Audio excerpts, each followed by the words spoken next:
and this would be a good one for folks if you got a Bible handy. Oh, And you can, we're going to read a little bit out of Matthew 2 and also a little bit out of Luke chapter 2. And can I ask you a question? Yes, you can ask a question. That's what this is. This No. is Ask Pastor Don. But I Maybe. didn't warn you ahead of time. Yeah, I know. Are you worried? I live worried. Okay, That doesn't make me sound like. go for it. What's your question? Which Christmas story do you like better? Do you? I mean, they're both awesome, but which one do you like better? I guess Matthew's account Luke? or Luke? Wow, that's kind of like comparing apples and oranges. They're both fruit. They're both fruit. Yeah, yeah. I like the angels and the shepherds, and the angels appearing to the shepherds. Mm-hmm. So you like the Luke account? I like the Luke account. I've become more and more fascinated with the wise men, and the role that I think God had the wise men play in Joseph and Mary and Jesus' life, and it reinforces my my thinking. You know, we talked. We've talked several times about the Galatians chapter 4 passage where Paul wrote that in the fullness of time, yes, God sent his son born of a woman under the law. And I think that's the... what are they saying about Well, no, you? Dennis Longs just says, yep, and Kathy Ham, good evening, and Karen Seltrek says hi. Well, so good. it's I'm hi. glad people are talking. Yeah, you're welcome to talk to us, and we'll talk try to to each other. respond or talk to each other. I saw Karen talk to Jamie Annis the other day when he was on, Yes. so I know they're friends from way A while back ago. there. Yeah, Mm-hmm. so but the wise men came along. And if you go back and if you see how God had to orchestrate, we might have just gone blank on you folks there just for a minute, because I got a funny message on my phone. The live button went off and then came back on. So Well, we can only do what we can do. So we may be resurrected. We are not in charge I don't know. of the internet. We may have gotten resurrected there. But anyway, in order for the wise men to have known anything at all about Jesus, they would have to have had somebody teach them the scriptures. Mm-hmm. Because living in Babylon or Persia, they wouldn't have had the scriptures.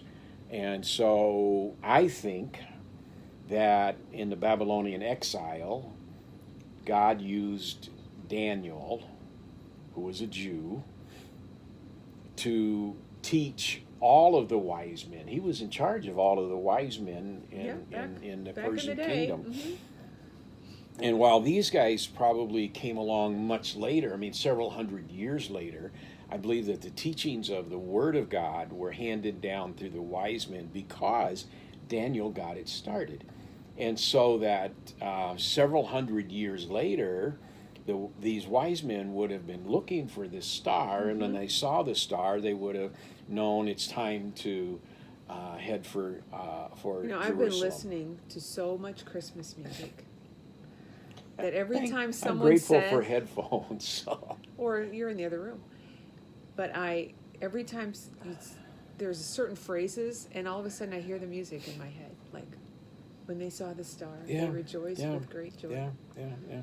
And so I just think that that's all a part of, in the fullness of time, that God sent. He sent his son so that the shepherds would have been in the field, so that Bethlehem would have been full, and otherwise Jesus would have been born in Nazareth, which was Joseph and Mary's hometown. Mm-hmm. And it became Jesus' hometown. But in order, they don't remember, because no one remembers the Bethlehem part. Right, and so in order for Jesus to be born in Bethlehem, the Roman government had to declare a census in order to get Joseph from Nazareth to Bethlehem. Right. And so, gee, isn't that just lucky how that works out? Isn't there a place later on in the Gospels where when Jesus talks about being the Messiah, and they said, you can't be the Messiah. The Messiah is going to be born in Bethlehem, and you're from Nazareth. Yeah, I was like, well, if you only knew the whole story. And they missed that They truth. missed the It story, was just looming right there, as bigger than life in front of them. And I probably should let you get back to the real question. All right. Well, Rob and Jill Zeck are watching tonight. Hi, Rob. Too, Hi, Jill. so I'll have to be really on my toes here. So Yes. let's take a look at how long did Jesus and Joseph and Mary live in Bethlehem. Can I Yes. interrupt you again? Please. Okay. Can I stop? Oh, go ahead. He says he likes it when I sit by him. I'm making him regret that. The answers that you're going to give to me and them tonight, is there some controversy around it? A little bit. Okay. All right. Now move on. A little bit. All right. Okay. There's and I wrote down another question for us to deal with at some point is why there are 4 Gospels. Oh, sure. Matthew, Mark, Luke, and John are the Gospels, first 4 books of the New Testament, and each one is different. They all have the same focus in the life of Jesus, but they all have a different purpose in what they're recording, and so sometimes their purposes mean that they didn't write everything down, and they left some parts out. Luke leaves some parts out, and Matthew doesn't include some parts, and so they have a distinct And it's like purpose. 4 people go out to dinner. We all talk about it, but we all remember different things about what we did. That's just normal part of life. Right. I remember doing an exercise one time where there was a group of us, and they brought an individual into the room who was dressed in certain ways, and this person just walked around, and we watched them for 30, 40 seconds, and then they left, and then the exercise was write down everything you remember about what this person was wearing. And we couldn't even all come to agreement on the fact that she had a red dress on. Right. And she did. And she had one black glove, it was just, and you would never think we were all looking at the same person. Sure. And so it was just a different perspective. But the Gospels all had different purposes. And so Matthew writes, and he's writing basically to the Jews. The genealogy of Matthew goes back to Abraham, who was the first Jew. Luke was writing to the Romans and was presenting Jesus as a man, and so his genealogy of Jesus goes back to Adam, the first man, and so that's why there's differences. There's not discrepancies, but there's one goes to Abraham and one goes all the way to Adam. So Jesus was born in Bethlehem, and they traveled to Bethlehem, and there was no place for him to stay. The place was just jam-packed. And so they ended up, what I think, and I listened to somebody yesterday who disagreed with me, and it's okay, but they ended up in a birthing cave for the shepherds. And I think the significance of that is the swaddling cloths. The shepherds would have recognized that just as they wrapped lambs that were going to be sacrificed in swaddling cloths so that they didn't damage themselves, here this baby is wrapped in the very same cloths. And I'm sure their thoughts went to, wow, that's what we wrap Passover lamb in. That's what we wrap sacrificial lambs in. And of course, Jesus was the ultimate sacrifice and the sacrificial lamb. So where we get messed up with Bethlehem and Nazareth and Egypt gets tossed in there too is when the wise men came. They did not come. They were not present the night Jesus was born. We don't know for sure when they got there. There's a lot of mystery about the wise men.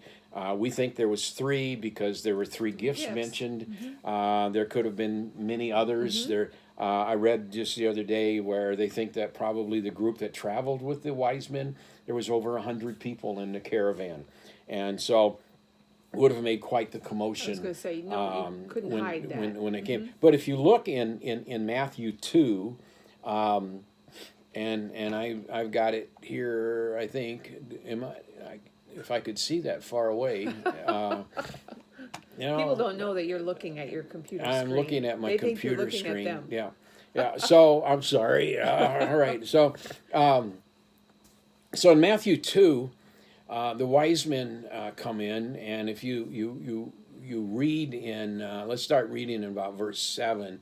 Then Herod, when he had secretly called the wise men, determined from them what time the star appeared, and he sent them to Bethlehem and said, "Go and search for the," and now this is an important phrase, "Go and search for the young child.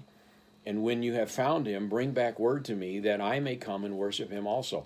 In the Greek, that word young child was really translated the toddler, not baby, all right, not newborn. So the belief is that by the time the wise men got there and they got to Herod, who was lying through his teeth, by the way, he didn't want to worship Jesus. He wanted to kill him.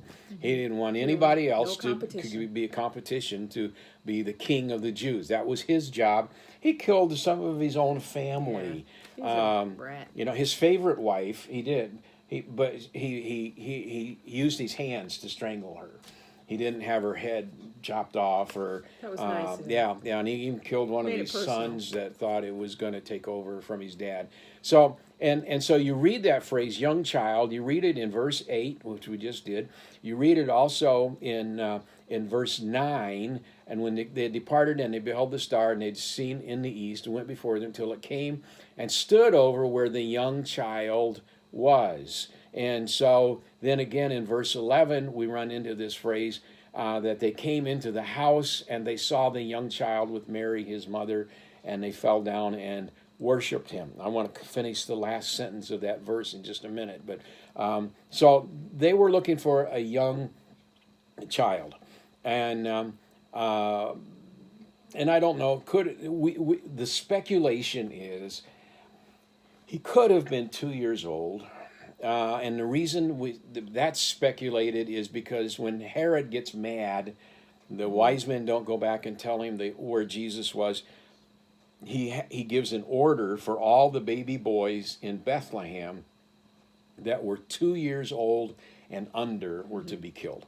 So he was somewhere between newborn and 2. We don't know for sure what happened. Now, before that massacre of the baby boys, or the young boys, an angel of the Lord came again to Joseph and warned him of danger, and that he should take Mary and Jesus and go to Egypt. Now, Bethlehem was about 40 miles from Egypt, so it was quite a trip. I'm convinced that they got up in the middle of the night and left. They didn't wait till daybreak. Just because of the language there, that there was an urgency, and that Joseph immediately obeyed when God spoke to him, which there's a great truth in that too. Now, I want to talk one more thing about the wise men. The last part, the last sentence of verse 11 in Matthew 2, it says that when they had opened their treasures, they presented gifts to him of gold, frankincense, and myrrh.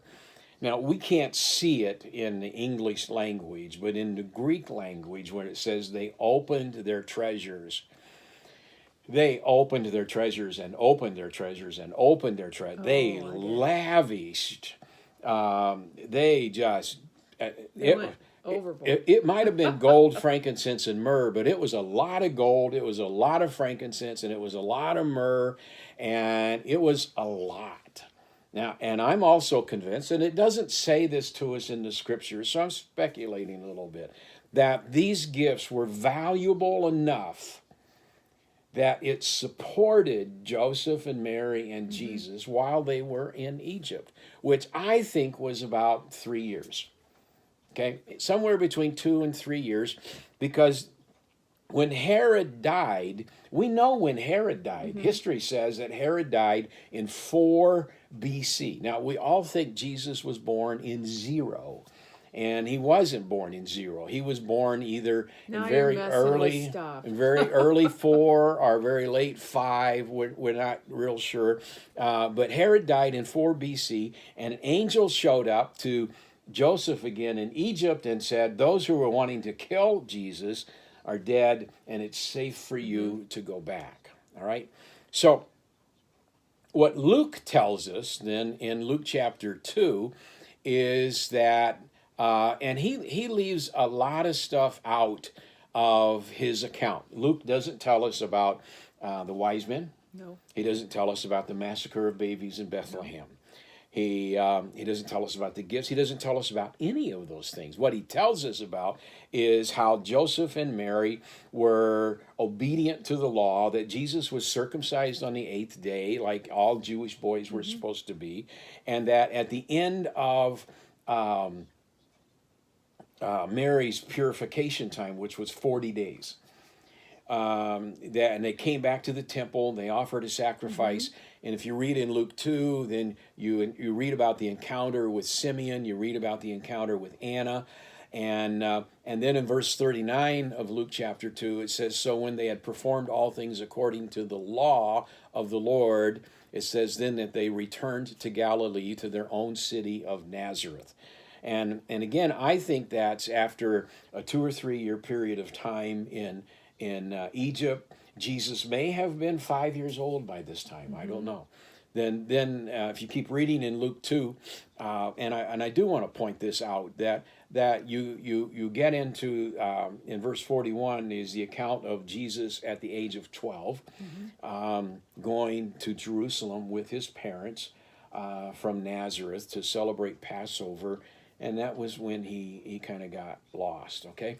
But he didn't get lost. He didn't get lost. Right He knew where he was supposed to be. Yeah. But if you go down to verse 51 of Luke 2, I think we get a lot of insights into Jesus as a young boy, but we also get insights into what I believe is Joseph and Mary, and I'm running out of time here. It says, then he went down with them. Jesus went down with them.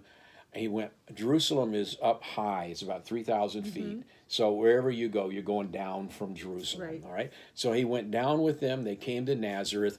And then it says that he was subject to them, but his mother kept all these things in her heart. And then it says in 52, it says that, and Jesus increased in wisdom and stature and in favor with God and men. Now, that says two things to me. It says Jesus was a very godly young man. Of course, we knew he would be. Yeah. But No it also sin. says it also says to me that Joseph and Mary were great parents. Yep.